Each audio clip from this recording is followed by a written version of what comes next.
শিক্ষক দিৱস উপলক্ষে শ্ৰদ্ধাৰ শিক্ষাগুৰুসকলৰ প্ৰণিপাত জনাই বিশিষ্ট কবি নীলিম কুমাৰৰ এটা নতুন কবিতা জোনাক যুগান্ত বৰাৰ কণ্ঠত শিক্ষক।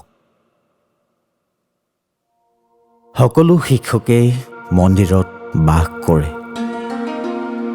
সকলো শিক্ষকেই ছাত্ৰক আঙুলিত ধৰি পাৰ কৰাই ৰাস্তা আৰু দুখমুকালিৰ ঘণ্টা বজায়। অ আ শিকাই, ক খ শিকাই, মুখস্থ কৰাই নেওতা, শ্ৰুতলিপি দিয়ে শুদ্ধ কৰাই বানান, যাতে আমি ভুল নকৰোঁ শুদ্ধকৈ লিখিবলৈ নিজৰ নাম আৰু শুদ্ধকৈ মাৰিবলৈ আমাৰ চহী, হাজিৰা বহী নতুবা চুক্তিপত্ৰ।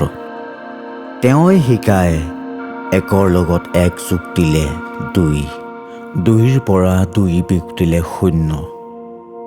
তেওঁই শিকায় আমাক শূন্যৰ কি অসীম মূল্য, শূন্যৰ কি নিদাৰুণ হাহাকাৰ।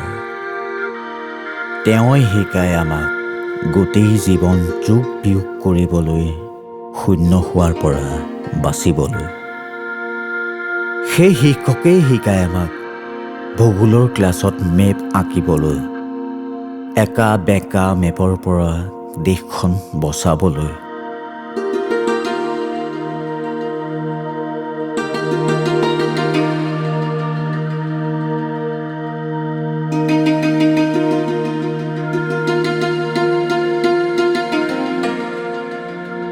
বুৰঞ্জীৰ ক্লাছত তেওঁই শিকায় পুৰণিৰ লগত যোগ দিবলৈ বৰ্তমান, বৰ্তমানৰ লগত যোগ দিবলৈ ভৱিষ্যত। তেওঁই ৰচনা কৰিবলৈ শিকায় জীৱনৰ লক্ষ্য, পৰীক্ষা বহীত নম্বৰ পাবলৈ নহয়, স্থিৰ কৰিবলৈ ভৱিষ্যতৰ সপোন। সেয়ে শিক্ষক দেখিলে সকলো ছাত্ৰই চাইকেলৰ পৰা নামে। যিদৰে মন্দিৰ দেখিলে সকলো মানুহৰে মূৰবোৰ হাউলি আহে। এদিন এজন শিক্ষকে কৈছিল, সেই পাহাৰখনলৈ চোৱা, পাহাৰ মোৰ সহকৰ্মী শিক্ষক। এদিন সেই শিক্ষকজনে কৈছিল, সেই বৰষুণজাক চোৱা, বৰষুণ মোৰ সহকৰ্মী শিক্ষয়িত্ৰী। এদিন বেলিটোলৈ দেখুৱাই শিক্ষকে কৈছিল, বেলি মোৰ সহকৰ্মী শিক্ষক। জোনটোলৈ দেখুৱাই কৈছিল, জোন মোৰ সহকৰ্মী শিক্ষয়িত্ৰী। আৰু আকাশলৈ দেখুৱাই কৈছিল, এই আকাশ তোমালোকৰ ব্লেকবোৰ্ড। সেইদিনা বুজিছিলোঁ, কোনো শিক্ষকেই বাস নকৰে মন্দিৰত, সকলো শিক্ষকেই মানুহ।